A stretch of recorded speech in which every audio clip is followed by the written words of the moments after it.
of things here. I have a team of direct service advocates who are all people with lived experience who work with people in the community, and they link them to community services, and while doing so they help them overcome problems that they're having in service delivery or with other community kinds of issues, such as problems with landlords or getting into programs. And we use that information for our systems advocacy. So the other part of our division are our systems advocates.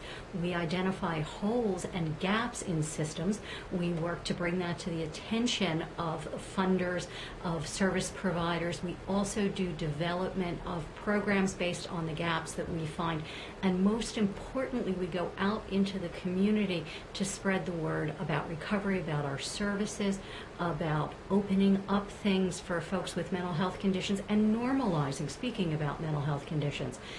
We've come a long way through our organization throughout its long history of advocacy, and these days we're very happy to say we're often invited to the table.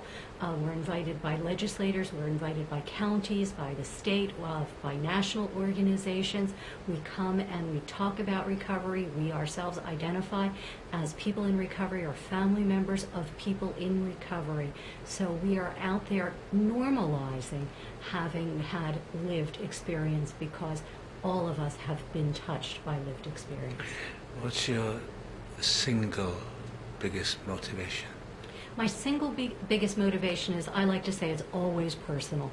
And for me, as a person who grew up with a father with bipolar disorder, a person who's had struggled with depression many times in my life, and as the mother of a person who struggled with bipolar disorder during her teenage years, it's something that I understand intimately. My late son-in-law, who was killed in a bicycling accident, was also a person in recovery from addiction issues.